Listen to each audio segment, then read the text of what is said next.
அருட்பெரும் ஜோதி அருட்பெரும் ஜோதி தனிப்பெரும் கருணை அருட்பெரும் ஜோதி. அனுபவமாலையினுடைய தொடர்ச்சியை நாம் சிந்திப்போம். அனுபவமாலை வருஷ கணக்கில் பேசினா கூட தீராது. அவ்வளோ பெரிய விஷயங்கள். ஒரு பாட்டை எடுத்துக்கிட்டிங்கன்னா ஒரு 4 புறா பேசலாம். அவ்வளோ பெரிய பொக்கிஷங்களை அனுபவ மாலையில் ஐயா வச்சுருக்கார். அனுபவ மாலை என்பது அத்தனையுமே இறைவனும் தானும் எப்படி உரையாடி கலந்தோம் அனுபவம். அதை அனுபவிச்சு தான் மற்றவர்களுக்கு எடுத்து சொல்கிறார். அனுபவிக்கலாம் சொல்ல முடியுமா? அதனால் தான் இறைவனுடைய அருளை பெற்று முழுமை பெற்று அந்த அனுபவத்தை முழுவதுமாக இந்த சமுதாயத்துக்கு அர்ப்பணம் பண்ணுறார். மற்றவங்கெல்லாம் கிடைச்சா போதும்னு ஓடிட்டாங்க. ஆனால் வள்ளலார் போகலை, இன்னும் போகலை, என்றைக்கும் போக மாட்டார். நம்ம கூடையே ஒளிரூபமாக இருந்து நம்மளை பாதுகாத்து கொண்டே இருப்பார்.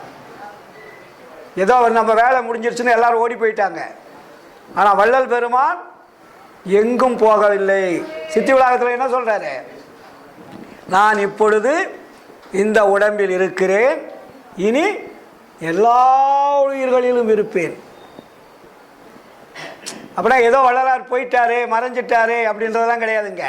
கலந்து விட்டார்னு பேர். மறைந்து விட்டார் என்பது தப்பு. கலத்தல் என்பது வேறு, மறைத்தல் என்பது வேறு. புரியுதுங்களா?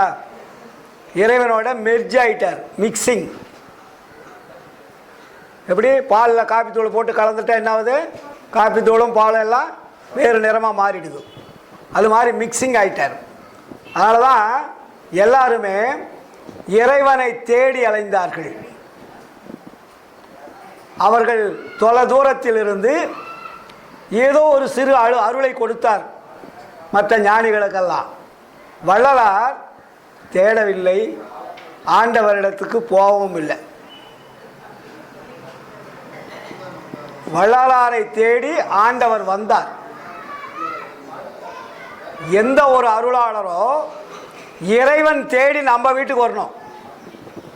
அதுதான் நமக்கு பெருமை, இறைவனுக்கும் பெருமை. இப்போ பிரைம் மினிஸ்டர் இருக்கார் மோடி, நீங்கள் அவரை பார்க்க போய் வெயிட்டிங்கில் காத்திருக்க வேண்டிய அவசியம் இல்லை. நீங்கள் இந்த சமுதாயத்திற்கு நன்மை செய்யக்கூடியவராக வாழ்ந்தால் அந்த செய்தி அவருக்கு போயிடும். அவர் என்ன பண்ணுவார்? நேராக கூட்டிகிட்டு உடனே அவரை பார்க்கணும்பா அப்படின்ட்டு அவர் வருவார் நம்ம வீட்டுக்கு. அவர் வந்து நம்மளை பார்க்கறது தான் பெருமையை தவிர நம்ம போய் அவரை பார்க்கறது பெருமை கிடையாது. அது தடைகள். அந்த தடைகளெல்லாம் தாண்டிட்டு ஒருத்தவனுக்கு பதில் சொல்லிட்டு நம்ம போகணும். புரியுதுங்களா? அப்போது இறைவன் நம்ம வீட்டிற்கு வர வேண்டுமானால் நாம் இறைவனுடைய செல்ல பிள்ளையாக, உண்மை பிள்ளையாக, ஒழுக்கமுள்ள பிள்ளையாக, அருள் பெறக்கூடிய தகுதி வாய்ந்த பிள்ளையாக இருந்தால் இறைவன் நம்மளை தேடி வருவார். அது மாதிரி தான் வள்ளலாரை தேடி இறைவன் வந்தாரே தவிர வள்ளலார் இறைவனை தேடி செல்லவில்லை. புரியுதுங்களா? அதை தாங்க சொல்லுவார். எங்கே வராரா? சித்தி விழா திருமாலைக்கு அனுபவ மாலையில் அந்த பாடல் நீங்கள் பாடுறீங்களா? யாராவது பாடலாம். அருளாளர் வருகின்ற தருணம் இது தோழி, ஆயிரம் ஆயிரம் கோடி அணிவிளக்கு ஏற்றிடுக, தெருளாய பசுனையே விடுக, மற்றனையே திருமேனிக்கு ஒரு மாசு செய்தாலும் செய்யும், இருளேது காலை விளக்கு ஏற்றிட வேண்டுவதோ என்னாதே, மங்களமாய் ஏற்றுதலாம் கண்டாய், மருளேல் அங்கு அவர் மேனி விளக்கமது, என் கடந்த மதி கதிர் செங்கணல் விரவி எண்ணினும் சாலாவே. ஒட்டார் 8 வரியில். என்னதுக்கு அர்த்தம்?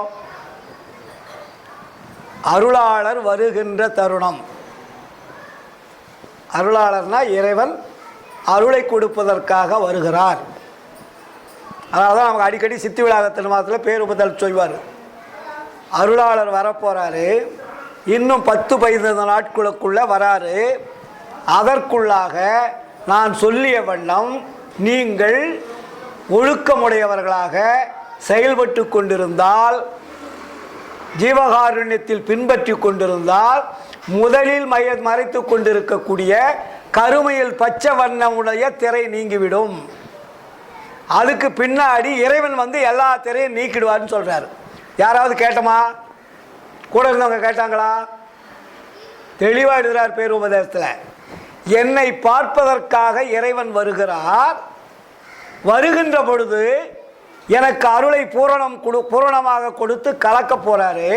நீங்க அந்த நேரத்தில் ரெடியா இருந்தீங்கன்னா, அதுக்கு தகுதி உள்ளவர்களாக வாழ்ந்தால், ஏன்னா என்னுடைய தகுதி உங்களுக்கு வர வேண்டாம், நீங்கள் ஒழுக்கம் உள்ளவர்களாக இருந்தால், அந்த ஒழுக்கத்தில் என்ன திரை நீங்குமா? உங்களுக்கு முதல் திரை நீங்கும். கருமையில் பச்சை வண்ணமுடைய முதல் திரை நீங்கிவிட்டால் மற்ற திரைகளை வந்து இறைவன் நீக்கிடுவார். புரியுதுங்களா? நீங்க முதல் திரையே நீக்காத இருந்தீங்கன்னா கடவுள் வந்து உங்களுக்கு ஒண்ணுமே கொடுக்க மாட்டார். You are unfit.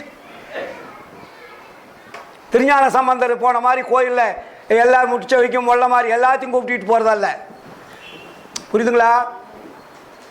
இது அருள் பெற்றவர்கள் மட்டும் தகுதி பெறக்கூடியது. ஏன்னா அவர் எவ்வளவுதான் நமக்கு சப்போர்ட் பண்ணி கூட்டிட்டு போனாங்களோ, அங்க கேட்ல கட் பண்ணிடுவாங்க.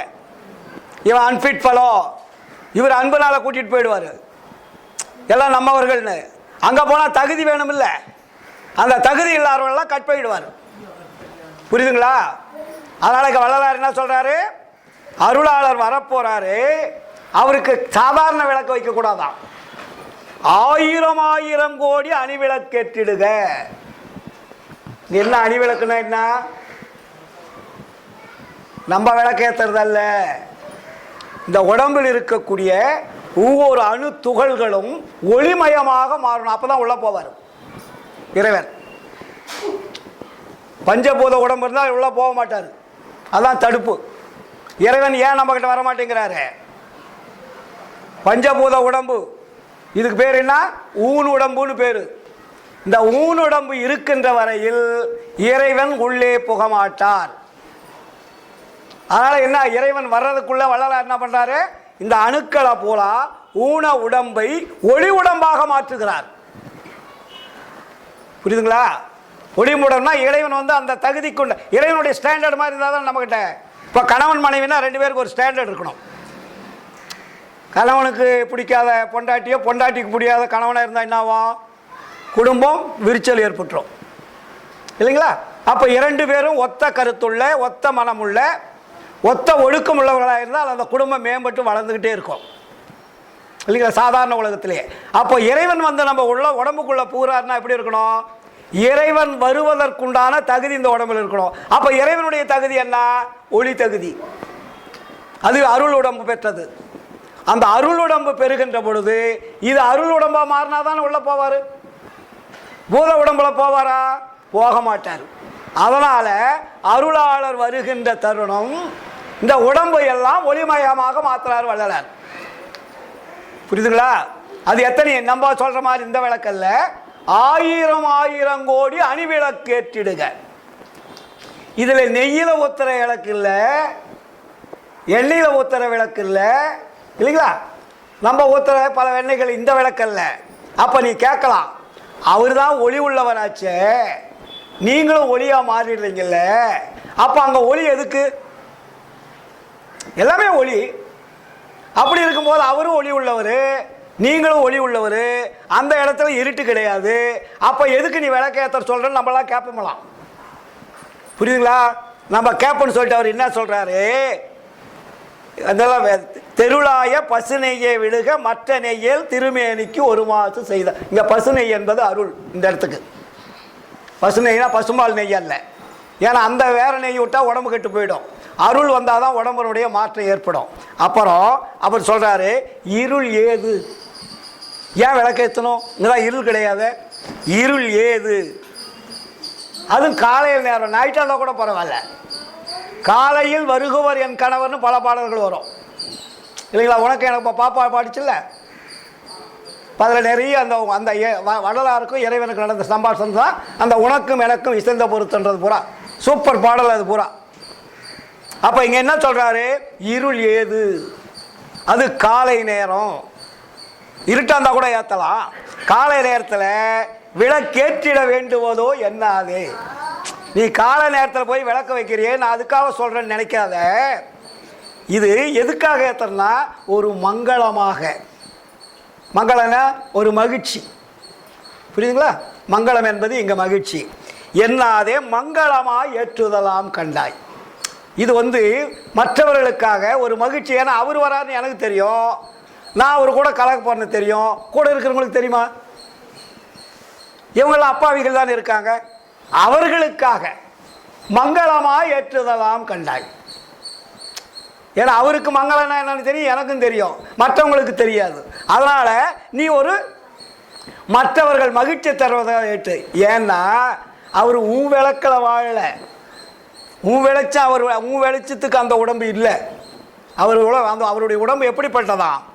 மருளேல் அங்கு அவர் மேனி, அந்த இறைவனுடைய திருமேனி விளக்கம். அது அதனுடைய விளக்கம் என்னன்னா, என் கடந்த என்னன்னா அளவில் அடங்காத, கணக்கிட்டு சொல்ல முடியாத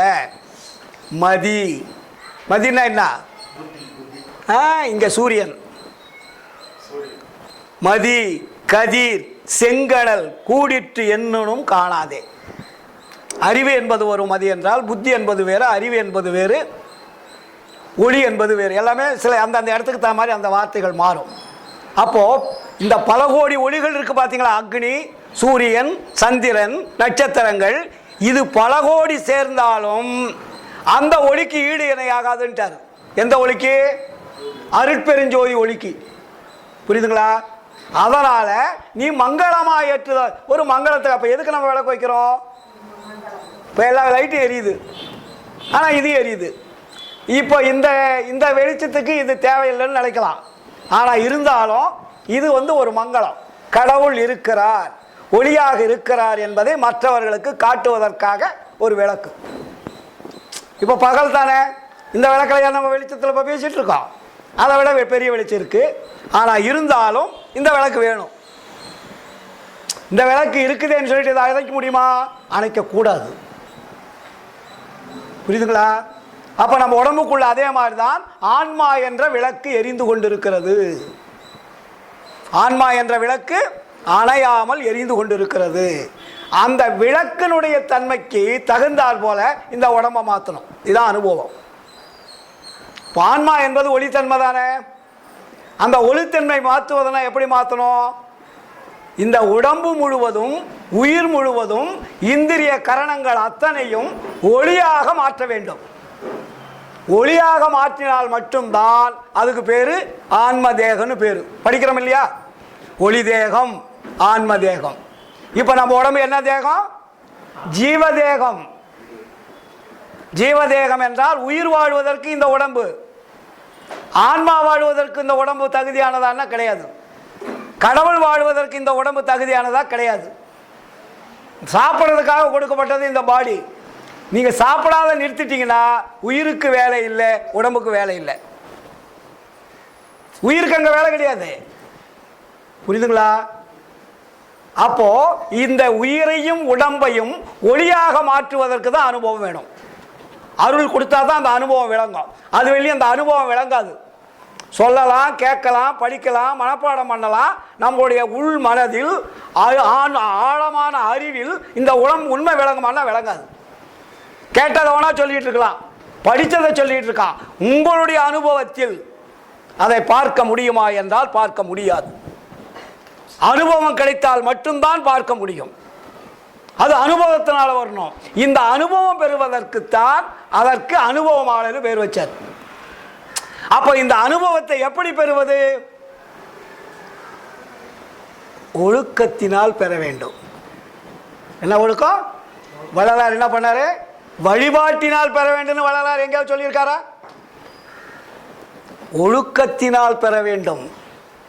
இறைவனுடைய அருளை நீங்கள் பெற வேண்டுமானால் நீங்கள் ஒழுக்கத்தினால் மட்டும்தான் பெற முடியும். அந்த ஒழுக்கம்தான் இந்திரிய ஒழுக்கம், கரண ஒழுக்கம். இந்த 2 ஒழுக்கம் தான் உங்களை கடைபிடிக்க சொல்றார். இந்த 2 ஒழுக்கத்தை நீங்க வள்ளலார் சொல்லிய போல கடைபிடித்து விட்டால் அருள் என்பது உங்களை கேட்காம உங்ககிட்ட வந்துடும். அப்ப அருள் வருகின்ற பொழுது உங்களுக்கு தூக்கம் வராது, பயம் வராது, அச்சம் வராது, எதுவுமே தேவையில்லை. உலகமே உங்க கையில் இருக்கும். அவ்வளோ பெரிய ஒரு சக்தி, எனர்ஜி, ஒரு ஆற்றல் நம்மளை அறியாமல் வரும். புரியுங்களா? அப்போ அந்த ஜீவகாருண்யம் என்ற அந்த ஒழுக்கத்தை நமக்கு தெளிவுபடுத்தினார். எங்க சுற்றி வந்தாலும் வள்ளலாராக தான் வந்து நிற்பார். எங்க ஜீவகாருண்யத்தில் தான் நிற்பார். ஒரு ஜீவனை நீங்கள் பாதுகாக்க வேண்டுமானால், இறைவனுடைய அருளை நீங்கள் பெற வேண்டுமானால் அந்த ஜீவனுக்கு உபகாரம் செய்யடான்ட்டார். வேற வழியில் அருள் வர்றதுக்கு சான்ஸே கிடையாது. கோடி கோடி தவமா நீங்க கோயிலை சுத்திக்கிட்டு இருந்தாலும் அருள் கிடைக்காது. சும்மா அதை தான் சொன்னல முதல்ல, எல்கேஜி பாடம்.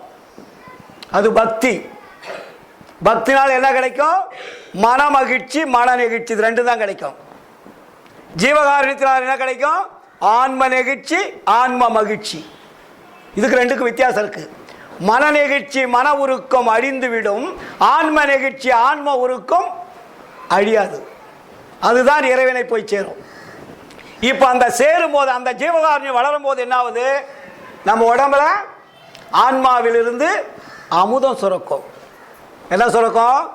ஒழுக்கம் நிறைகின்ற பொழுது, ஒழுக்கம் உற்று பெறுகின்ற பொழுது உங்களை டெஸ்ட் பண்ண அந்த அமுதம் சும்மா எடுத்த உடனே அமுதத்தை பூரா கையில் கொடுத்துட்டு நீ போடான்னு சொல்லாது. முதல்ல ஒரு பையனுக்கு என்ன பண்ணுவான்? தொழில் பண்ணுறதா இருந்தால் 1 லட்ச ரூபா கொடுத்து டெஸ்ட் பார்ப்போம். 1 லட்ச ரூபாய் அடிச்சுட்டுனா மறுபடியும் மனம் கொடுப்போமா? அதான் ஒரு 2 லட்ச ரூபா பண்ணி இன்னும் 10 லட்ச ரூபா பண்ணுறதுக்கு இன்னும் 2 லட்ச ரூபா வேணா உடனே அப்பா கொடுப்பாரு, எடுத்துகிட்டு போடான்னு. அது விரிஞ்சிக்கிட்டே இருக்கும். 15 ஆகும், 1 கோடி ஆகும், 2 கோடி ஆகும், 100 கோடி ஆகும். இன்னைக்கு ரிலையன்ஸு, டாட்டா மாதிரி ஆளுங்க மாதிரி போயிட்டு வளர்ந்துக்கிட்டே இருக்கும் உலகம் முழுவதுதான். அப்போ எப்பொழுது அதை காப்பாற்றுகிறார்களோ அவர்களுக்கு மேல் மேலும் பணம் குவியும். அதுபோல அருளை யார் காப்பாற்றுகிறார்களோ மேல் கொண்டு அருள் வந்துகிட்டே இருக்கும். அப்போ வள்ளலார் என்ன பண்றாரு? நம்மள ஒழுக்கத்தை கடைபிடிக்க சொல்றாரு. ஒழுக்கத்தை கடைபிடிச்சா நமக்கு முதல் இந்திரிய ஒழுக்கம் கடைபிடிச்சா என்ன வரும்? நீங்க ஒரு டெஸ்ட் வச்சிங்க. சார், நான் வள்ளலார் சொல்லிய பிரகாரம் இந்திரிய ஒழுக்கத்தை கடைபிடித்து விட்டேன். கடைபிடித்து விட்டால் எனக்கு என்ன கிடைக்குன்னா, அதை தான் சொல்றாரு, முதல் அமுதம் கிடைக்கும். நீங்க இந்திரிய ஒழுக்கத்தை வள்ளலார் சொன்ன மாதிரி 100% சக்சஸ் பண்ணிட்டீங்கன்னா என்ன கிடைக்கும்? ஃபஸ்ட்டு முதல் அமுதத்தை அனுப்புவார். அதில் ஆன்மாவிலேருந்து சுரக்கும். அந்த முதல் அமுதம் எப்படி வரும்? நாக்கு சொந்த அந்த உள்நாக்கு இருக்குல்ல, அந்த உள்நாக்கிலிருந்து ஒரு சொட்டா ஒழுவும். ஆன்மாவிலிருந்து அது ஓப்பன் பண்ணி, ஜீவகாருண்யம் தானே மோட்ச வீட்டின் திறவுகோல். அப்போ ஜீவகாருண்யம் முழுமை பெறுகின்றது என்ன பண்ணும்? அந்த வீட்டினுடைய கதவு திறக்கப்படும். நீங்கள் சாவி போட்டு திறந்துடுவீங்க. திறந்துட்டு உடனே என்ன ஆகுது? அங்கே முன்னாடி இருக்கக்கூடிய திரை நீங்கும். ஜீவகாருண்யம் முற்று பெற்றால் அந்த கருமையில் பச்சை வண்ணமுடைய திரை நீங்கி போய்விட்டால் அப்பொழுது என்ன சுரக்காங்க? முதல் அமுதம் சுரக்கும். அந்த முதல் அமுதம் தான் எங்கிருந்து வருதா? அது நாக்கின் அடியில் இனிப்புள்ள ஊற்று ஜலம் போல் இருக்கும். அந்த டெஸ்ட்டுக்கு ஃபர்ஸ்ட் அமுதம் எப்படி வரும்? ஊற்று ஜலம் போல். இப்போ எப்படி ஆற்றுல போய் தோண்டினீங்கன்னா ஊற்று ஜலம் வருது இல்லை, அதுபோல அதில் ஊற்று எடுத்து உள்ள இருந்து வரும். நீங்கள் கொடுக்கறதல்ல, அது தானாக வரும். அந்த ஊற்று ஜலம் போல் வந்த அமுதத்தை நீங்கள் சுவைத்தீர்களானால் அந்த சுவையை உங்களுக்கு பதில் சொல்லும். இதுதான் அமுதம். இது ஃபர்ஸ்ட் டெஸ்ட். புரியுதுங்களா? இந்த டெஸ்ட்டில் நீங்கள் பாஸ் பண்ணணும். இதை பாஸ் பண்ணிட்டீங்கன்னா, இது இந்த டெஸ்ட்டில் நீங்கள் மோசம் பண்ணிட்டீங்கன்னா அடுத்த ஸ்டாண்டர்டுக்கு போக முடியாது. அந்த அமுதத்தையும் காப்பாற்றி மேன்மேலும் ஒழுக்கத்தை கடைபிடிக்கின்ற பொழுது கரண ஒழுக்கம் கைகூடும் இல்லைங்களா? அப்போ கரண ஒழுக்கம்னா என்ன? மனதை அடக்குவது, புத்தி அடக்குவது, சித்தத்தை அடக்குவது, அகங்காரத்தை அடக்குவது. புரியுங்களா? இப்போ இந்த 4 தான் உங்களை ஆட்டிக்கிட்டு இருக்கு. இப்போ மனம், புத்தி, சித்தம், அகங்காரம்.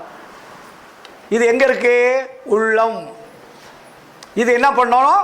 இதை நீங்கள் கண்ட்ரோல் பண்ணிட்டீங்கன்னா செகண்ட் அமுதம் சுரங்கம். செகண்ட் அமுதம் எப்படி சுரக்குதான்? அது உள்நாக்கின் மேல், இது உள்நாக்கின் கீழேன்னு போட்டாரு, அடியில். இதில் உள்நாக்கின் மேல் இலகின இனிப்புள்ள சர்க்கரை பாகு போல் இருக்கும். ரெண்டாவது அமுதம். புரியுதுங்களா? இந்த ரெண்டு அமுதம் வந்துட்டாவே உங்களுக்கு நினைச்சதெல்லாம் நடக்கும். புரியுதுங்களா? இந்த இந்திரிய ஒழுக்கம் கரண ஒழுக்கத்தில் இந்த அமுதம் வந்துட்டாவே நீங்கள் என்ன நினைச்சாலும், எங்கள் வீட்டுக்காரர்கிட்ட 8 மணிக்கு வராருனாக்கா கரெக்டாக 8 மணிக்கு வருவார். சாப்பாடு இன்னைக்கு வரும்னா வந்துடும். இன்னைக்கு யாரை பார்க்கணுமோ பார்த்துருவீங்க. இது எல்லாமே ரெண்டாவது அமுதத்தில் நடக்கும். நினைத்தது நடக்கும். ஆனால் இதில் அகங்காரம் ஏற்பட்டு அதை தவறான வழியில் பயன்படுத்தினா பிரேக் பண்ணிக்கும், மறுபடியும் சுரக்காது. புரியுதுங்களா? இதை காட்டவும் கூடாது, நம்ம மட்டும்தான் புரிஞ்சுக்கணும். அதை நீங்கள் வெளியே காட்டி எனக்கு அமுதம் சுரந்துடுச்சு, நான் சொன்னதெல்லாம் நடக்குது, நீங்கள் டமார் அடிச்சிங்கன்னா அடுத்தது பிரேக் லாக் ஆகிடும், வராது. புரியுதுங்களா? இது மாதிரி தான் சித்தர்கள்லாம் அவங்க நினைச்சதெல்லாம் வெளியே விரையும் பண்ணி தான் சமாதி அடைஞ்சாங்க. அருள் பெறக்கூடியவர்கள் தன்னுடைய அந்த அமுத சுரப்பினால் அவர்களுக்கு வேண்டியதை எடுத்து எடுத்து அதை யூஸ் பண்ணதுனால அவங்களுக்கு மரணம் வந்துருச்சு. சமாதி அடையக்கூடாது. சமாதி பழக்கம் பழக்கம் அல்ல, வள்ளலார் சொல்லிட்டார். சகஜ பழக்கமே பழக்கம். அப்போ என்ன பண்ணோம்? இது ரெண்டாவது அமுதத்தை உண்டு பண்ணும்போது வந்துடுது. அப்போ மூணாவது அமுதம் இதில் ஸ்டடி பண்ணிங்கன்னா மூக்கின் முனியில் காய்ச்சின சக்கரபாகு போல் இருக்கும். எவ்வளோ அழகாக சொல்கிறார் பாருங்க அமுதத்தை, நம்மளுக்கு புரிகிற மாதிரி. முதல் ஊற்று ஜலம் போல் இனிப்பாக இருக்கும். ரெண்டாவது இலகின இனிப்புள்ள சர்க்கரை பாகு போல் இருக்கும். மூன்றாவது காய்ச்சின சர்க்கரை பாகு போல் இருக்கும். முதல்ல காய்ச்சாதது. ரெண்டாவது நீங்கள் அடுப்பில் விட்டு காய்ச்சினா எப்படியா வருது? ஒரு பாகு தயார் பண்ணுறீங்க இல்லைங்களா? அப்போ என்ன ஆகும்? அது ஒரு விதமாக கெட்டியாக இருக்கும். அது மாதிரி வருது.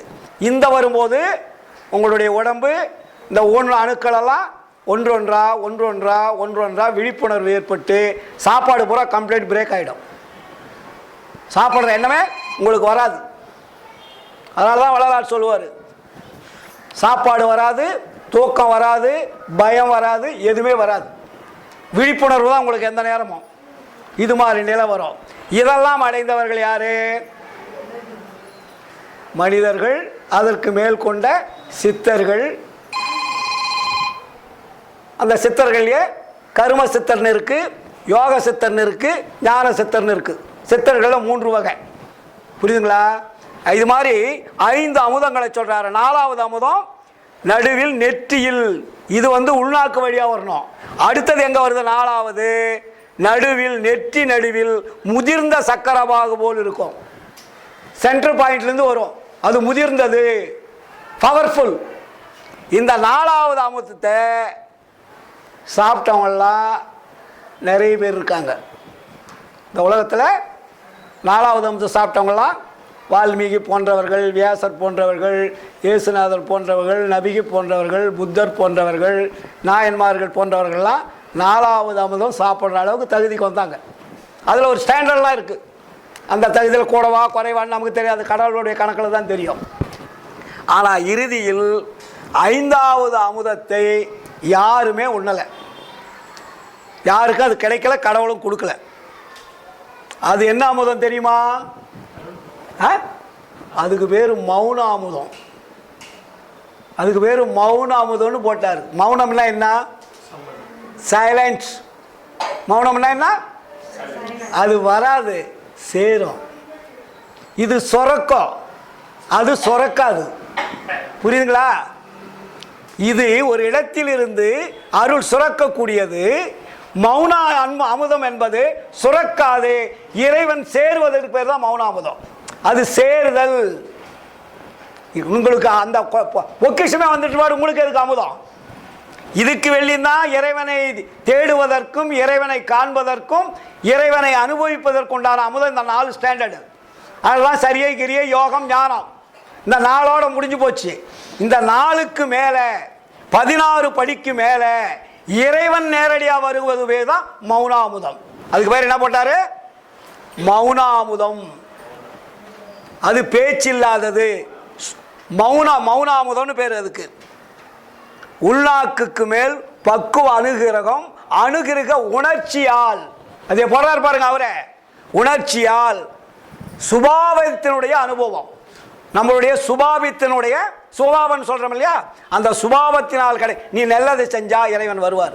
நான் 100% பூரணம் பெறுகின்ற பொழுதுதான் அந்த மௌன அமுதம் வரும். மௌன அமுதம் என்பது இறைவன் கொடுப்பது.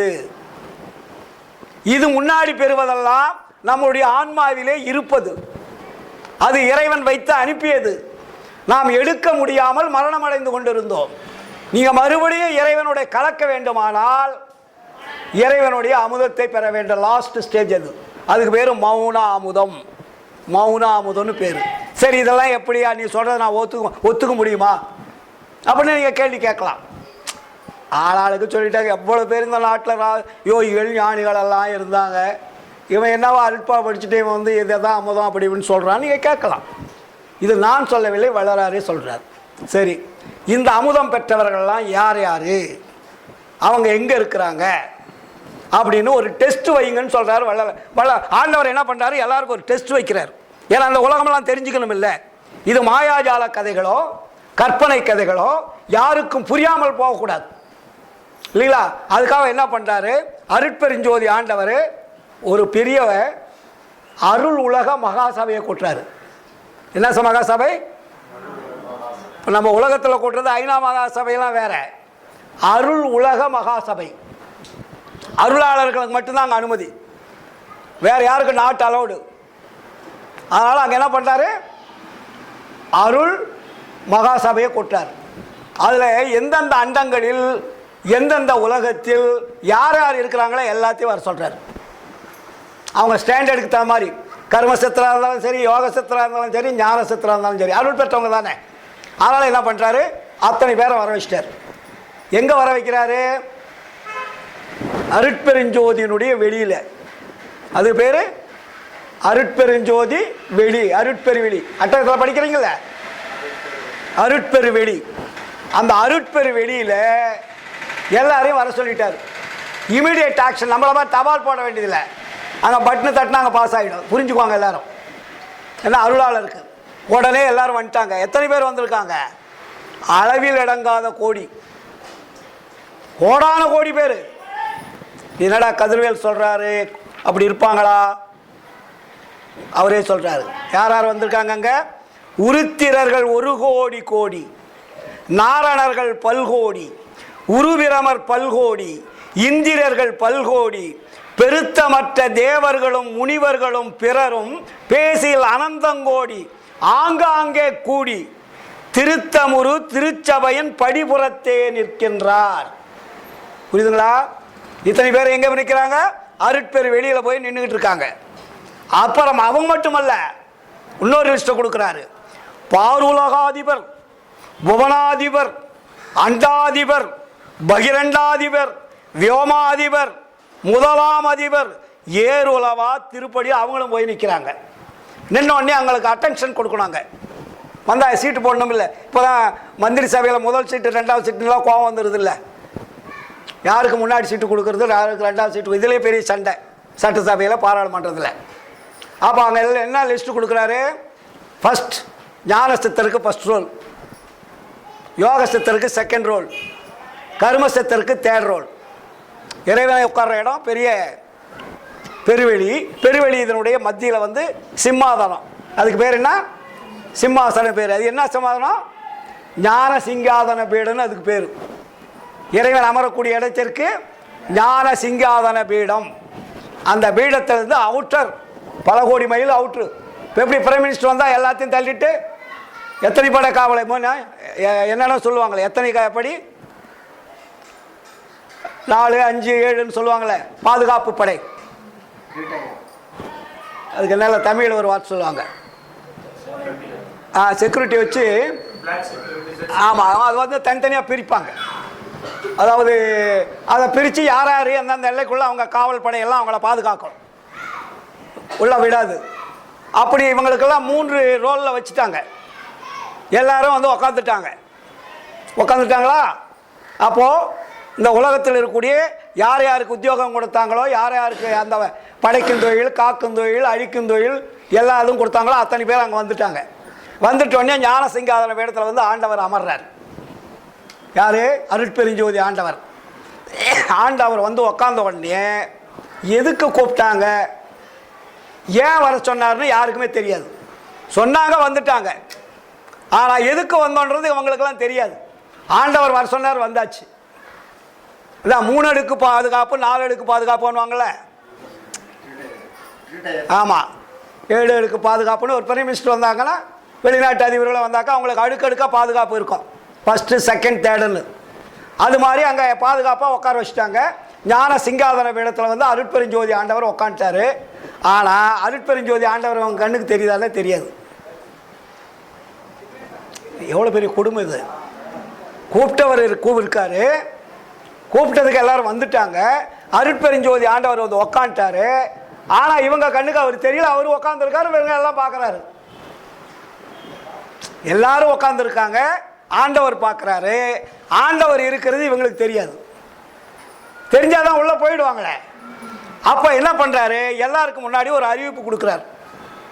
ரெடி, ஆல் ரெடி அப்படின்னு சொல்லிடுறாரு. எல்லாரும் ரெடியாக இருக்கிறாங்க. இப்பொழுது உங்களுக்கு ஒரு அறிமுக விழா. இந்த விழா என்ன? அறிமுக விழா. ஒரு உண்மையை சொல்லக்கூடிய விழா, ஒரு உண்மையை உலகத்துக்கு பறைசாற்றக்கூடிய விழா அப்படின்னு அலௌன்ஸ் பண்ணுறாரு. சப்தம் போகுது, உருவம் தெரியாது இல்லைங்களா? முன்னாடி இருக்கிறவங்களுக்கான ஞான சித்தர்களாக அந்த ஷேடோ வரும்.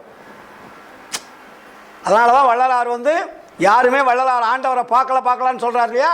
அவர் உட்காந்துருக்காரு, எல்லாரும் பார்த்துக்கிட்டு இருக்காங்க. அப்போ ஆண்டவர் வந்துட்டார், வள்ளலாரும் வந்து உட்காந்துருக்காரு.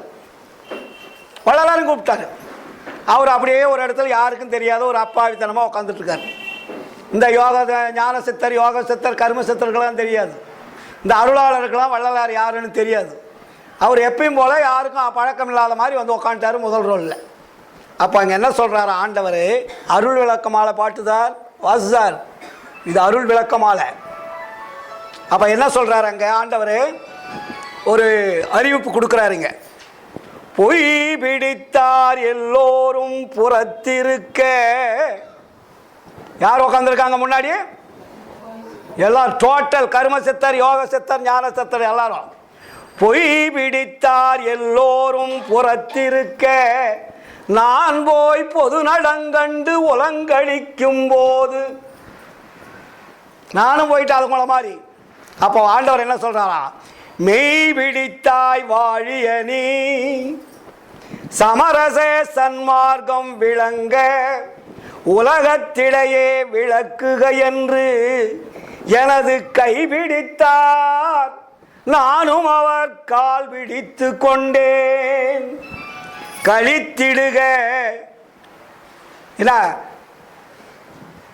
விளக்குக என்று எனது கைபிடித்தார், நானும் அவர் கால் பிடித்து கொண்டேன். கழித்திடுக இனி உனை நாம் கைவிடோம் என்றும். ஆண்டவர் எங்க சொல்றாரு? வள்ளலார்கிட்ட மட்டும் சொல்லல, தெளிவாக கவனிக்கணும் அந்த பாடல். அவ்வளவு பெரிய ஆழமான பாடல். கழித்திடுக, செங்கோலை கொடுக்குறாரு, காலை பிடிச்சிக்கிட்டாரு, இவரும் அவர் காலை பிடிச்சிக்கிட்டாரு, எழுந்திருக்கிறாரு, நிற்கிறாரு, எல்லாரும் பார்த்துக்கிட்டு இருக்காங்க. கழித்திடுக இனி உனை நாம் கைவிடோம் என்றும். யார் முன்னாடி சொல்றாரா? மை பிடித்த விழி உலகர் எல்லோரும் காண. வள்ளலாருக்கு ஏதோ தனியாக கொண்டு போய் சொல்லல ஆண்டவர். மை பிடித்த விழி உலகர் எல்லோரும் காண மாலையிட்டோம் என்று எனக்கு மாலை அணிந்தாரே. யாராருக்கு முன்னாடி? உலகத்தில் இருக்கக்கூடிய அதிபர்கள் கோடான கோடி பேர், இந்திரர்கள், பிரம்மர்கள், நாரணர்கள், அண்டாதிபர்கள், பகிரண்டாதிபர்கள், இத்தனை பேர் உட்காந்துருக்காங்க. வள்ளலாரை கூப்பிட்டு என்ன கொடுக்குறாரா? நீ வந்து பொய் மெய் சொன்னதுனால உங்களுக்கு இந்த பதவியை நான் கொடுக்குறேன். என்ன பதவி? அடுத்தது வராருங்க. அப்போ ஏன் இவருக்கு விட மட்டும் கூப்பிட்டாரு? இத்தனை ஆண்டு காலமாக 5000 ஆண்டுகளாக நம்ம இருந்தோம், 10,000 ஆண்டுகளாக இருந்தோம். இவர்களுக்கெல்லாம் கொடுக்காமல் இவரை மட்டும் கூட்டிட்டு போறாரு அப்படின்னு அவங்கெல்லாம் அங்கே நினைப்பாங்களாம். யாரு? ஞானிகளுக்கெல்லாம் தெரியும் இல்லையா, அருளாளர்களுக்கெல்லாம் தெரியும். அவங்க நினைப்பாங்கன்றதுக்கு ஆண்டவர் மறுபடியும் ஒரு பாடலை சொல்றாரு. நீங்க நினைக்கிறது நியாயம்தான், ஏன்னா அவருக்கு மட்டும் நான் கொடுத்துட்டேன், உங்களுக்கு கொடுக்கல. ஏன்னா நீங்க பொய் பிடிச்சிங்க, அவர் மெய்ய பிடிச்சார். நீங்கெல்லாம் எதை பிடிச்சிங்க? பொய்ய பிடிச்சிங்க, அவர் மெய்ய பிடிச்சார். அதை மெய் பிடிச்சதுனால தான் மெய்ப்பொருள் அங்கே வந்தது. பொய் பிடிச்சா மெய்ப்பொருள் வருமா? வராது. அங்கே விளக்குறாரு, பொய் பிடித்தார் எல்லோரும் புறத்திருக்க, நான் போய் பொது நடங்கண்டு உலங்களிக்கும் போது. மணவாளர் எவ்வளவு உரிமை பாருங்க. அவருக்கு யாரு? மணவாளர். மெய் பிடித்தாய் வாழியணி சமரச சன்மார்க்கம் விளங்க உலகத்திடையே விளக்குக என்று எனது கைபிடித்தார், நானும் அவர் கால் பிடித்து கொண்டேன். கழித்திடுக இனி உனை நாம் கைவிடோம் என்றும் மைபிடித்த விழி உலகர் எல்லோரும் காண மாலையிட்டோம் என்று எனக்கு மாலை அணிந்தாரே. மாலை போட்டாரு இறைவன் வந்து வள்ளலாருக்கு. இவங்க நினைக்கிறாங்களாம்.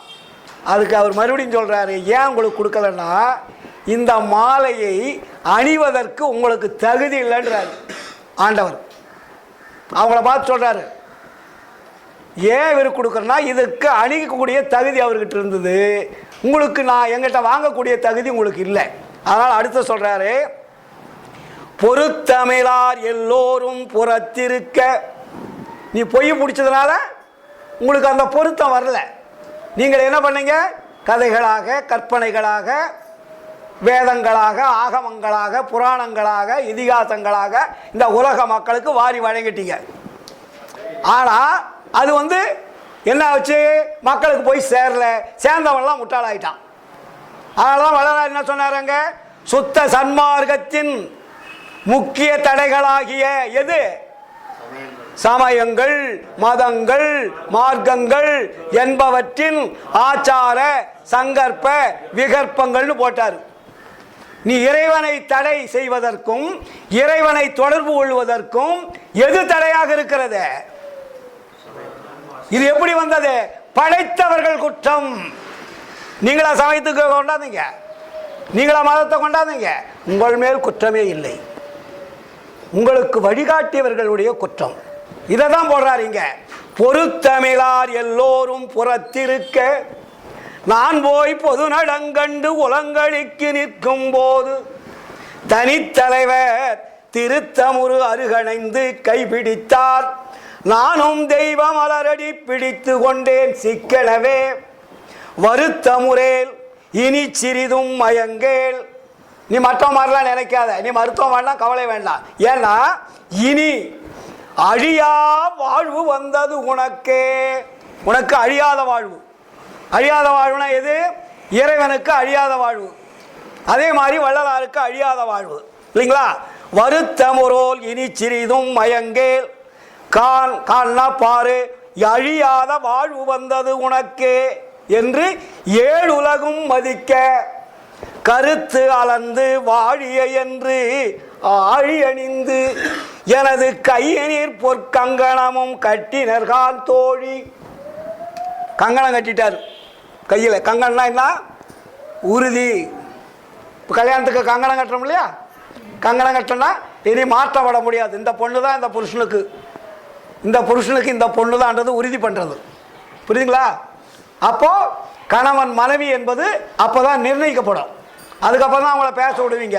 ஃபோனில் வேணாலும் பேசிக்கிங்க, கம்ப்யூட்டரில் வேணாலும் பேசிங்க, வீடியோ காம வேணாலும் பேசிங்க, பார்க் வேணாலும் போங்க, எங்கே வேணாலும் போங்கன்னு எப்போ சொல்கிறோம்? கங்கணம் கட்டிட்டு தீர்ந்து போச்சு. நீங்கள் அப்பா அம்மா அவங்க மறுத்தாலும் வேலையாகாது. அவங்க ரெண்டு பேருமே போனாலும் போயிடுவாங்க. இது உலகினுடைய வாழ்க்கை. அதுபோல அருள் என்பது இறைவன் வள்ளலாறு கங்கணத்தை கட்டிட்டார், யாராலையும் அழிக்க முடியாது. புரியுதுங்களா? அப்படிப்பட்ட ஒரு நிலையை வள்ளல் பெருமான் பெற்றார். அது பூரண அருள் பெற்றாதான் இறைவனுடைய அந்த சிம்மாசனத்தில் போய் உட்கார முடியும். மற்றவங்களுக்கெல்லாம் தொழிலை கொடுத்தார். என்ன தொழிலா? படைக்கும் தொழில், காக்கும் தொழில், அழிக்கும் தொழில், ஒருவருக்கு ஒரு தொழில். ஆனால் வள்ளலாருக்கு என்ன பண்ணாங்க? எல்லா தொழிலும் பண்ணாங்க. விளையாட்டுக்கு சொல்லலைங்க, இப்போ யாருக்குமே எந்த உத்தியோகமும் கிடையாது.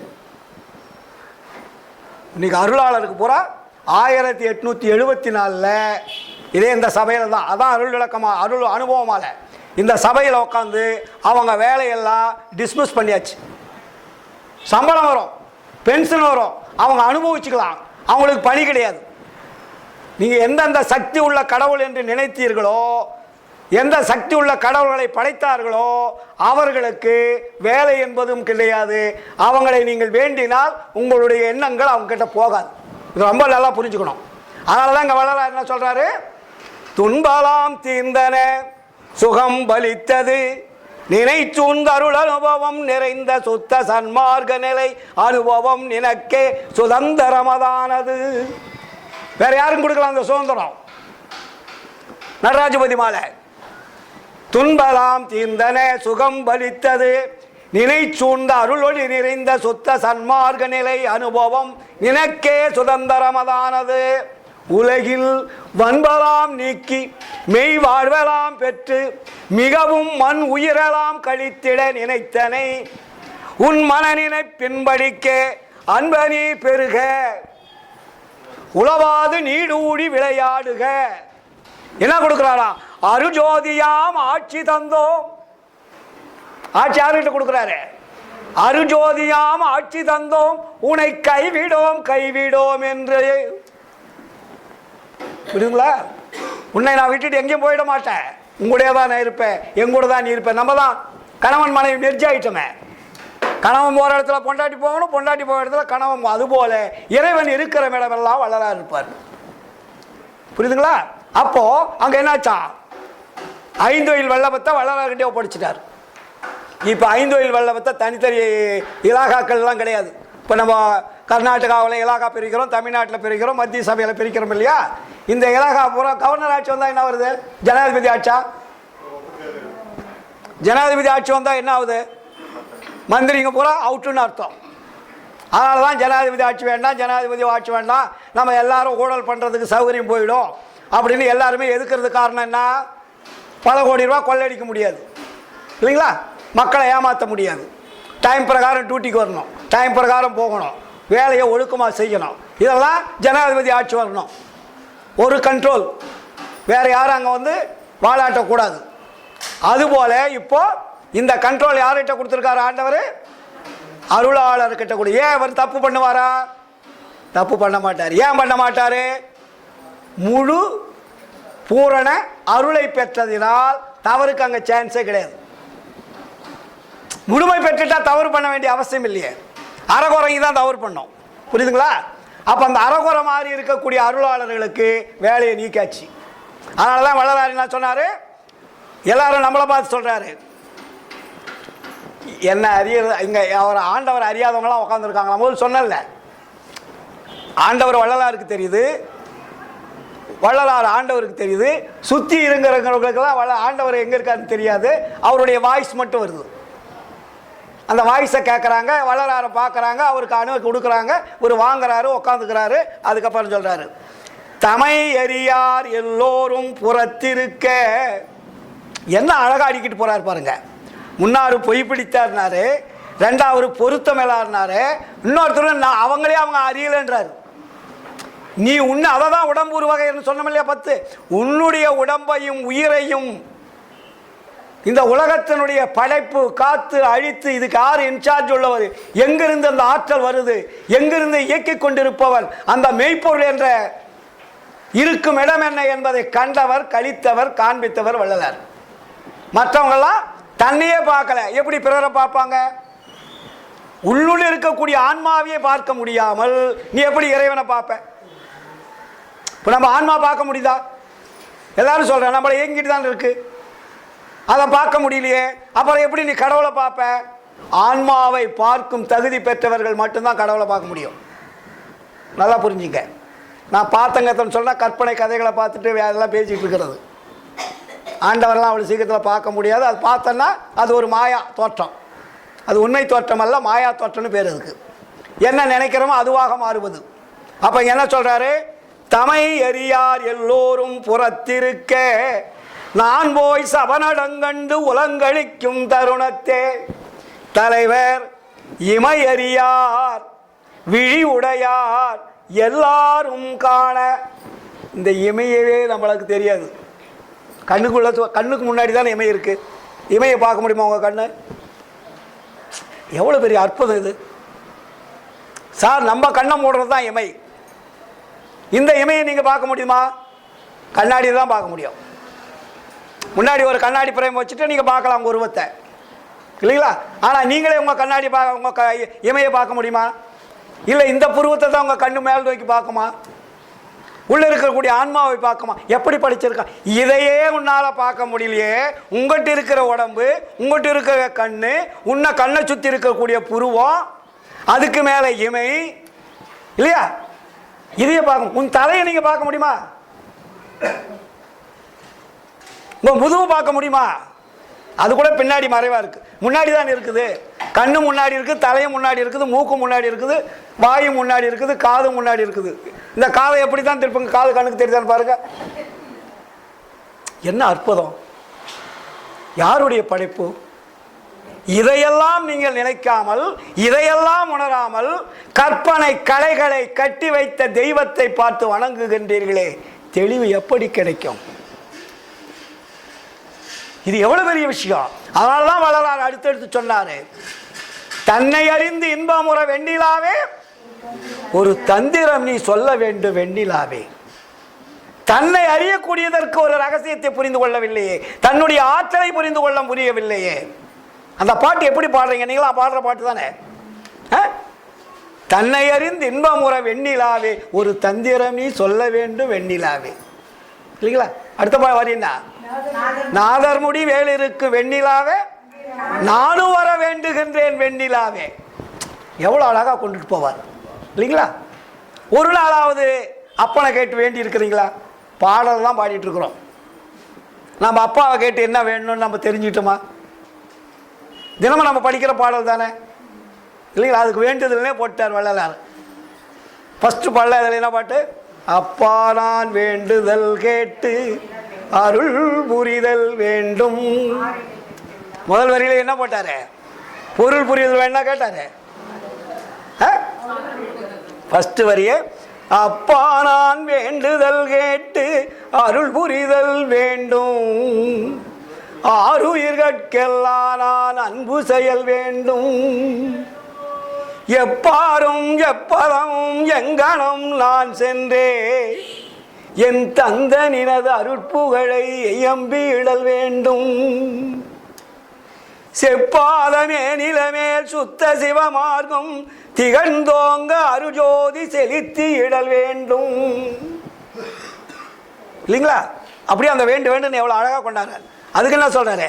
தப்பேது நான் செய்யணும் நீ பொறுத்தல் வேண்டும், தலைவா நினை பிரியாத நிலைமையும் வேண்டுவனே. நம்ம பிரியிறோமே, இறைவனை நினைச்சா நம்ம பிரியலான்ற எண்ணம் வருமா? இல்லைங்களா? அப்போ வள்ளலார் என்ன சொல்றாரு? வள்ளலார் இறைவனை பிரிந்த வரலாறு கிடையாது. வள்ளலார் இறைவனை பிரிந்த வரலாறு கிடையாது. அதெல்லாம் சொல்லுவாரு, நீ என்னை மறக்கவில்லை, நான் எப்படி உன்னை மறப்பது? இறைவன் நம்மளை மறந்தால் நமக்கு என்ன ஆகும்? உயிர் போயிடுச்சுன்னு அர்த்தம், இல்லைங்களா? அப்போ அதெல்லாம் வள்ளலார் சொல்லுவாரு, நான் மறந்தேன் எனினும் என்னைத்தான் மறவான் எனது நாயகன் என்றாடுகின்றேன், இதுவரையில் ஊன் மறந்தேன் உயிர் மறந்தேன் உன்னை மறந்தறியேன், மறந்தால் உயிர் விடுவேன் கணம் தரியேன், ஆணை ஆணை இது சத்தியம் வச்சு சொன்னார். ஒரு செகண்ட் கணம்னா ஒரு செகண்ட்ல பாதி, இப்படி மூடுறதுக்குள்ள அந்த பாதி வந்ததில் கூட நேரம் கூட நம்ம இறைவன் நினைக்காம இருக்கக்கூடாதுன்னு சொல்றாரு. ஏனென்றால் அது அப்படிதான் இருக்கு. நம்ம உடம்புக்குள்ள லேப்டாப்னு ஆரம்பிச்சு என்னைக்காவது நின்று இருக்கா? நீங்க தூங்கினாலும் சாப்பிட்டாலும் எங்க போனாலும் என்ன தப்பு பண்ணாலும் நல்லது பண்ணாலும் அதனுடைய வேலையை அது செஞ்சுக்கிட்டே இருக்கு. அது நிக்குதா? அது நிற்காமல் உன்னை இயக்கி கொண்டு இருக்கின்ற பொழுது நீ அதை நினைக்காமல் இருப்பது எவ்வளவு பெரிய குற்றம். அந்த உண்மையை தெரிஞ்சுக்கிட்டோம்னா நமக்கு அருள் என்பது தானா சுரக்கும். புரியுதுங்களா? அப்பதான் இங்க வள்ளலார் என்ன சொல்றாரு? இது மாதிரி நிறைய பாடல்கள் நேராச்சுல சாப்பாடு டைம். ஓஹோ ஆச்சுங்களா? ஏன்னா நான் பாட்டு பேசிட்டு இந்த மணி 1:30, உங்களுக்குலாம் பசி ஆச்சுங்களா? அப்போ அங்கே வளரார் என்ன சொல்கிறாரு, இந்த அனுபவ மாலையில் இந்த உலகத்தில் இருக்கிறவங்கள பூரா கம்ப்ளீட் ஓப்பன் பண்ணிட்டார். எவ்வளோ பெரிய ஞானியாக இருந்தாலும் சரி, இங்கே கம்ப்ளீட் அப்படியே அந்த அனுபவ மாலையில் வந்து தீர்த்துட்டார் எல்லாத்தையுமே. என்ன சொல்கிறார் பாருங்க, இங்கே செம்பவள திருமலையோ மாணிக்க விளக்கோ தெய்வமாம் தெய்வமரகத திரளோ செழுநீல பொறுப்போ பம்புமணி ஒளியோ பசும் பொன்னின் சுடரோ படிக வண்ண பெருங்காட்சிதானோ என்று உணர்ந்தே எம்பரம் எம்பரம் எம்பரம் என்றே புறவண்ணம் யாதே. என்ன புரிஞ்சுக்கிட்டீங்க இந்த பாட்டில்? நீங்கள் எல்லாருமே என் தெய்வம் என் தெய்வம் என் தெய்வம்னு போய் சுத்துறீங்க. தெய்வத்தினுடைய உங்களுக்கு புறவண்ணமாவது தெரியுமாடான்னு கேட்குறாரு. நீ அகவண்ணம் பார்க்கறது அப்பாரம். நான் சொன்ன தெய்வத்தினுடைய புறவண்ணம் என்னன்னு தெரியுமா? அருட்பெருஞ்சோதி ஆண்டவர் இருக்காரு, அவருக்கு அகம் இருக்கிறது, அகப்புறம் இருக்கிறது, புறம் இருக்கிறது, புறப்புறம் இருக்கிறது இல்லைங்களா? நம்ம மற்றவர்கள்லாம் புறம் புறப்புறத்தை தான் பார்த்துருக்காங்க. புறம் புறப்புறம் என்பது ஷேடோன்றது பேர். ஷேடோன்னா வெளிச்சம். நீங்கள் லாக் பண்ணிட்டாலும் ஜன்னல் பார்த்தா வெளிச்சம் தெரியும். இங்கே லைட் எரியுது, அங்கே ரோட்லேருந்து பார்த்தீங்கன்னா என்ன தெரியும்? வெளிச்சம் தெரியும். இது ஷேடோ. பல்பு தெரியுமானா தெரியாது. புரியுதுங்களா? அப்போது ஆண்டவர் வந்து அகம் அகப்புறம் அப்புறம் புறப்புறத்தில் இருக்கார். அதே மாதிரி தான் நம்ம உடம்பும், இதே மாதிரி இந்த அண்டங்களும் அப்படி தான். எல்லாமே 4 தோற்றங்களில் தான் 4 விதமாக இயங்கி கொண்டிருப்பது. அப்போது ஆண்டவருடைய புறவண்ணம் எப்படின்னு தெரியுமா உங்களுக்கு? புறவண்ணமே தெரியாது இருக்கின்ற பொழுது அகவண்ணம் எப்படி தெரியும்னு கேட்குறார் இல்லைங்களா? ஆண்டவருடைய புறவண்ணம் என்ன, அகவண்ணம் என்ன, இது ரெண்டுமே தெரியாது. புறத்திலிருந்து என்ன வருது, அகத்திலிருந்து என்ன வருது, அகப்புறத்திலிருந்து என்ன வருது, இதை தான் பிரிக்கிறார். இங்கே வள்ளலார் என்ன சொல்கிறாரு, இயற்கைக்கு 3 பகுதிகள் இருக்குன்னாரு. ஆண்டவருக்கு என்ன பகுதி? 3. அந்த 3 பகுதியில் என்னென்ன இருக்குது? அதுக்கு பேர் தான் இயற்கை உண்மை, இயற்கை விளக்கம், இயற்கை இன்பம்னு போட்டார். 3க்கும் பேர் என்ன? முன்னாடி இயற்கை இயற்கைன்னே வருவோம். ஆனால் இயற்கை 3க்கும் இருக்கும் ஒரே பொருள். அந்த இயற்கை உண்மைன்னு போட்டார். அடுத்தது இயற்கை விளக்கம்னு போட்டார். 3ஆவதுக்கு இயற்கை இன்பம்னு போட்டார். இது எது வருது? 3லிருந்து தான் வருது. ஒன்றிலிருந்து 3ம் இருக்கிறது, ஒன்றிலிருந்து அது 3ஆக வெளியே வருது. அதனால தான் இங்கே புறவண்ணம் எப்படி தெரியும்? புறவண்ணமே தெரியாது இருக்கும்போது அகவண்ணம் எப்படி தெரியுன்றார். புரியுதுங்களா? ரொம்ப ஈஸியாக கொடுக்குறாரு, சாதாரணமாக புரியும். ஒரு பொருள் இருக்கிறது, அது அருட்பெருஞ்சோதி ஆண்டவர். அதுக்குள்ள என்ன இருக்கு? இயற்கை உண்மை என்பது மாற்றமில்லாதது, தோற்றமில்லாத என்ற ஒரு ஒளி இருக்கு. அதுக்குள்ள என்ன இருக்குது? இயற்கை விளக்கம் என்ற அருள் இருக்கு. அது விரிஞ்சா என்ன வருது? இயற்கை இன்பம் என்ற என்றும் அழியாத வாழ்வு இருக்கு. இயற்கை உண்மையை தொடர்பு கொண்டால் இயற்கை இன்ப விளக்கம் என்ற அருள் கிடைக்கும். இயற்கை விளக்கம் என்ற அருளை அனுபவித்தால் இயற்கை இன்பம் என்ற அழியாத தேகம் கிடைக்கும். எல்லாமே இயற்கை, இங்க செயற்கைக்கு வேலையே கிடையாது. புரியுதுங்களா? அப்போ வள்ளலார் எந்த ஆண்டவருடைய தன்மை என்ன? 3 தன்மையாக இருக்கிறது, ஆனால் ஒரே பொருளை குறிக்கும். அப்ப அந்த ஒரு பொருளுக்குள்ள இது 3ம் அடங்கி இருக்கிறது. அதனாலதான் வள்ளலார் என்ன சொன்னாரு? இந்த ஜோதிக்கு என்ன பேரு? இயற்கை விளக்குன்னு பேர் வச்சார். சத்தியஞான சபை கட்டிட்டு இருப்பாடு இயற்கை விளக்க நிறைவாக விளங்கிய சத்திய ஞான சபையின் கண்ணே. நீங்க விண்ணப்பெல்லாம் படிக்கிறீங்கல்ல, 4 விண்ணப்பம் இருக்கும். ஒவ்வொரு வரியிலையும் அற்புதமான வார்த்தைகளை போடுவார். அதாவது ஃபர்ஸ்ட் விண்ணப்பத்தை வழியை சொல்வார், பார்வதைபுரம் என்றும் வடலூர் என்றும் உலகியலால் குறிக்கப்படுகின்ற, இப்படி சொல்றாரு இல்லையா? அப்படியே சொல்லிட்டு வந்து கடைசியில் என்ன சொல்றாரு? இயற்கை விளக்கம் என்கின்ற சத்திய ஞான சபையின் கண்ணே உண்மை இயற்கை உண்மையாய் விளங்குகின்ற அருட்பெருஞ்சோதியாய் அப்படின்னு. இயற்கை உண்மை என்பது அது உள்ளே விளங்கக்கூடியது. இயற்கை விளக்கம் என்பது தோற்றம். இயற்கை உண்மைக்கு தோற்றம் கிடையாது.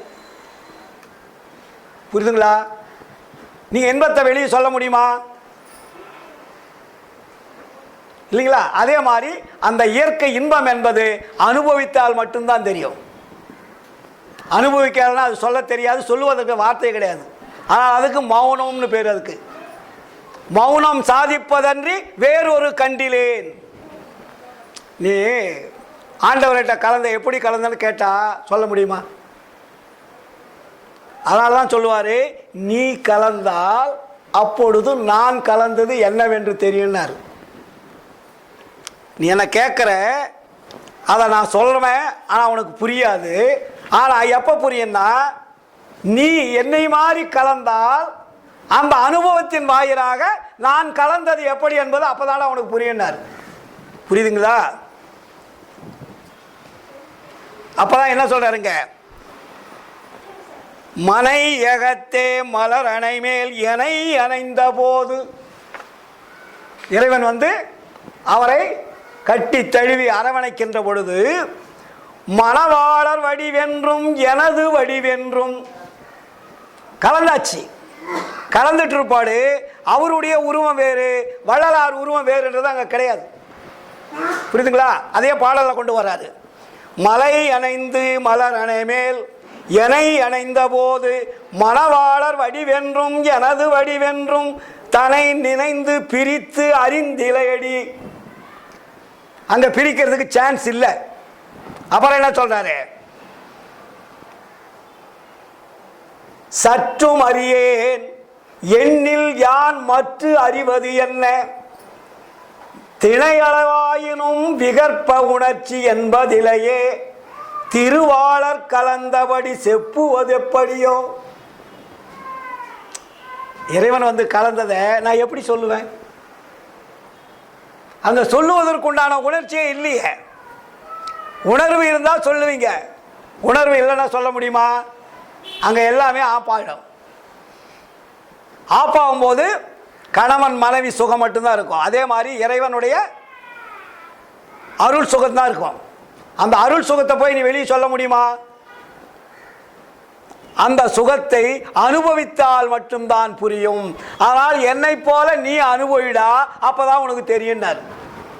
இதை சொல்லுவதற்கல்ல, அதை விளக்க முடியாது. அப்படிப்பட்ட ஒரு நிலைதான் அனுபவமாலை. அதனால தான் சொல்லுவாரு, மணவாளர் வருகின்ற தருணம் இது மடவாய், மாளிகையின் வாயிலெல்லாம் வளம் பெற நீ புனைக, குணவாளர் அணையும் மலர் அணையகத்தே நானும் குளவுமணி விளக்கத்தால் அலங்கரிக்க புகுவேன், சற்று மயல் தனவாத சுகந்தரும் என் தனிக்கணவர் வரிலோ. ஏன் இதுக்கெல்லாம் நான் சொல்றேன், அவர் அந்த சுகத்துக்கு ஈடு என சொல்ல முடியாது. அது தனிச்சுகம்னாரு.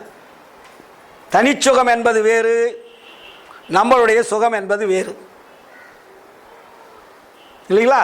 அதனால தான் என்ன சொல்றாரு ஞானசரிக பாடல்ல, சுகத்தை பற்றி சொல்றார் இல்லையா, சுகம் அறியீர் துன்பம் ஒன்றே துணிந்தறிந்தீர் சூதறிந்தீர் வாதறிந்தீர் தூய்மை அறிந்திலரே. தெளிவுபடுத்துறாங்க. எல்லாத்துக்குமே பாடல் லிங்க் இருக்கும் எல்லா இடத்துலையும். ஏன்னா சுகம்னு நம்ம என்னன்னு தெரியாதே அனுபவிச்சுட்டு இருக்கோம். பணம் நிறைய இருந்தால் சுகம், ஒரு கல்யாணம் பண்ணிக்கிட்டா சுகம், கோடி கோடியாக இந்த ஊர் சுற்றி கார் இருந்தால் சுகம், பெட்டி நிறைய தங்கம் இருந்தால் சுகம். எல்லாத்தையுமே நீங்கள் எதுவுமே கொண்டு போக முடியாதே. இந்த சுகம்னு உங்களுக்கு தெரிஞ்சதெல்லாம் ஒரு சுகத்தை கூட நீங்கள் எடுத்துகிட்டு போக முடியாது. ஆனால் கணவன் மனைவியாவது நம்ம கல்யாணம் பண்ணவே கடைசியிலே பொண்டாட்டியாவது நம்ம கூட்டிகிட்டு போக முடியுதா? ஐயா நான் செத்து போகிறேன், இது வெளியும் எனக்கு மனைவியாக வந்தேன், இது வெளியும் சமையல் செஞ்சு போட்டேன், எவ்வளோ கஷ்டப்பட்டேன், துணிமணி துவைச்சேன், கால் அமுத்தினேன், கையெழுத்தினேன், குழந்தை பெற்றேன், குடும்பம் நடத்தினேன், 3 வேளையும் இடைவிடாது சாப்பாடு போட்டேன். ஆனால் என்னை விட்டு நீ பிரிய போறியே, நானும் கூட வந்தேன்னு போயிருக்கானா இந்த கணவனாவது? இல்லை மனைவி கூடயாவது கணவன் போயிருக்காரா? கணவன் கூட எல்லாமே விட்டுட்டு போகிற சுகம். இந்த சுகமெல்லாம் அழியும் சுகம், விட்டுவிடும் சுகம், நிலை பெறாத சுகம். அதனால தான் வள்ளலாறு நிலை பெற்ற சுகம். அந்த சுகத்துக்கு பேர் தான் பேரின்பம்னு பேர் வச்சாங்க. அதுக்கு பேர் என்ன? பேரின்ப சுகம். பேரின்பம்னா என்றும் அழியாத சுகம். நம்மெல்லாம் அழியிற சுகம். இந்த அழியிற சுகத்தில் இருந்துக்கிட்டு நமக்கு என்ன வரக்கூடாது? மரணம் வரக்கூடாது. மரணம் வந்தால் நமக்கு பிறப்பு உண்டு. சுற்றி சுற்றி வளைச்சி வள்ளலார் என்ன பண்ணுவார்? இதுக்கு பேர் தான் பேரின்பம்னு சொல்லிட்டு எல்லா ஞானிகளும் போயிட்டாங்க. சித்தர்கள், யோகிகள், ஞானிகள்லாம் பேரின்பத்துக்கு என்ன சொல்லிட்டாங்க? அதுக்கு ஒரு இடம் இருக்குது, சொர்க்கத்துக்கு ஒரு இடம் இருக்குது, நரகத்துக்கு ஒரு இடம் இருக்குது, பேரின்பத்துக்கு ஒரு இடம் இருக்குன்னு சொல்லிட்டு போயிட்டாங்க. வள்ளலார் வந்து அவர் என்ன பண்ணிட்டாரு? பேரின்பத்துக்கெல்லாம் நீங்கள் இடத்துக்கு தேடி அலையாதுங்கடான்ட்டார். நீ பேரின்பம் அடைகிறாய் என்றால் உனக்கு மரணம் வரக்கூடாது. மரணம் வந்தால் உனக்கு பேரின்பம் கிடையாது, சிற்றின்பம் கிடையாது, நீ அவுட். அப்படியே பெல்ட் அடிக்கிறார் இங்க. அதனால தான் இது கடவுள் நிலையறிந்து அமயமாதல்னு அதுக்கு ஒரு வார்த்தை போட்டார். பேரின்பம் அதுக்கு பெருளு மட்டும், அது பேரின்பம் மற்றவங்க சொன்னதே வச்சுட்டாரு. பேரின்ப பெருவாழ்வுன்னு போடுறாரு இல்லைங்களா? அப்ப பேரின்ப பெருவாழ்வுன்னா வாழ்ந்து காட்டுவது, வாழ்ந்து காட்டுவது. இம்மை இன்ப வாழ்வு, மறுமை இன்ப வாழ்வு, பேரின்ப வாழ்வு. மனித வாழ்க்கைக்கு 3 வாழ்க்கை இருக்கு இல்லைங்களா? அதுக்கு பேர் இம்மை இன்ப வாழ்வு, நம்மள மாதிரி வாழ்றது. இம்மை இன்ப வாழ்வுனா என்ன? 4 பேர் மதிக்கத்தக்க, பாராட்ட, யாரும் குற்றம் சொல்ல முடியாத, எல்லாரிடத்திலும் ஜீவரிடத்தில் அன்பு செலுத்துவது. இந்த அன்பு நிறைந்த வாழ்க்கை இம்மை இன்ப வாழ்வு. அந்த இம்மை இன்ப வாழ்வில் உருவமெல்லாம் நம்ம எல்லார்கிட்டையும் அன்பா பழகலாம். நமக்கு அந்த துன்பம் இல்லாத மகிழ்ச்சியை தரக்கூடிய வாழ்க்கையாக இருக்கும். எல்லாருக்குமே உதவக்கூடிய வாழ்க்கை, அதுக்கு இம்மை இன்ப வாழ்வு. மறுமை இன்ப வாழ்வு எப்படி? மனிதனாக இருப்போம், நினைச்சதெல்லாம் நடக்கும், ஆனால் நம்மளை யாரும் அழிக்க முடியாது. யாரும் அழிக்க முடியாது, சுட முடியாது, வெட்ட முடியாது, குத்த முடியாது, ஆபத்து வராது. அந்த இம்மை இன்ப வாழ்வு வரும்போது என்ன கிடைக்குது? சுத்த தேகம் கிடைக்கும். அந்த என்ன தேகம்? அதுக்கு பேர் சுத்த தேகம், ஒளி தேகம் அல்ல. மறுமை இன்ப வாழ்வு வரும்போது என்ன கிடைக்கும்? பிரணவ தேகம்னு சொல்றாரு.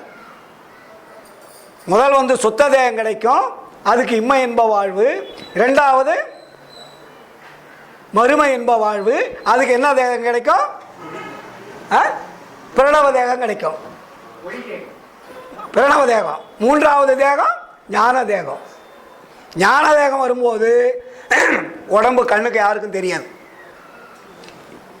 இம்மை இன்ப வாழ்க்கையில் கிடைக்கக்கூடிய சுத்த தேகத்துக்கு உருவங்கள் தெரியும், அது சீக்கிரம் அழிக்க முடியாது. ரெண்டாவது தேகம் என்பது பிரணவ தேகம், அது கண்களுக்கு தெரியும், அவருக்கு எந்த விதமான ஆபத்துகளும் வராது, கொலை களவு எதுவுமே நடக்காது. ஆனால் அந்த உருவம் தோன்றும், தோன்றாமலும் இருக்கும். மறுமை இன்ப வாழ்வுக்கு. பேரின்ப வாழ்வுக்கு கண்ணுக்கு தெரியாது, அதை யாரும் அசைக்க முடியாது. அதுக்கு வேலை என்ன? அந்த கோடிகள் எல்லாம் அது எங்கு வேண்டுமானாலும் செல்லக்கூடிய ஆற்றல் படைத்தது. இம்மை இன்ப வாழ்வு, மறுமை இன்ப வாழ்வு பெற்றவர்கள் இந்த அண்டத்தை விட்டுட்டு வெளியே போக முடியாது. நல்லா புரிஞ்சுங்க. பேரின்ப வாழ்வு அடைந்தவர்கள் மட்டும்தான் எல்லா அண்டங்களுக்கும் ஊடுருவி செல்லக்கூடிய ஆற்றல் படைத்தது. செக் போஸ்ட் கிடையாது அதுக்கு. அதுக்கெல்லாம் எந்த அண்டங்களிலும் செக் போஸ்ட் கிடையாது. லாக் போடுங்களா, தட்டுங்கள் திறக்கப்படும், கேளுங்கள் தரப்படும், அங்கே கிடையாது. புரியுங்களா? அது ஓப்பன் பிளேஸ். இந்த போச்சுன்னா அது தானாக வழிவிடும். அந்த தேகத்தை பெற்றவர் தான் வள்ளலார். அதனால தான் அதுக்கு பேர் சுத்த பிரணவ ஞான தேகம், ஒளி தேகம் இல்லைங்களா? அப்போ அந்த ஒளி தேகம் அடைச்சவங்களுக்கு என்ன கிடைக்கும்? மரணமில்லாத பெருவாழ்வு மட்டுமல்ல, எல்லா இடங்களுக்கும் செல்லக்கூடிய ஆற்றல் படைத்தது. ஆண்டவருடைய சிம்மாதனத்துக்கு போகக்கூடிய ஆற்றல் அங்கே தான் கிடைக்கும். அதனால தான் அதுக்கு ஒரு பட்டியல் போட்டார். என்ன பட்டியல்? காற்றாலே, புவியாலே, ககன மதனாலே, கனலாலே, புனலாலே, கதிராதியாலே, கூற்றாலே, கொலைக்கருவியாலே, பிறர் இயற்றும் கொடும் செயல்களாலே, வேற்றாலே, எஞ்சான்றும் அழியாதே விளங்கும் மெய்யளிக்க வேண்டுமென்றேன் விரைந்தளித்தான் எனக்கே. அந்த வார்த்தை எப்படி போடுறார் பாருங்க. நான் கேட்டேன், கொஞ்சம் கூட காலதாம, விரைந்தளித்தான் எனக்கு சொல்லி முடிப்பதற்குள்ள கொடுத்துட்டாராம். இது ஏற்றாலே இடிவென நீ நினையாதீர் உலகீர், என் தந்தை அருட்பெருஞ்சோதி இறைவனை சார்வீரே. யாரை பிடிச்சா இது கிடைக்கும்? அருட்பெருஞ்சோதி ஆண்டவரை கிடைச்சாதான் பிடிக்கும். மற்றவங்களை பிடிச்சா கிடைக்குமா?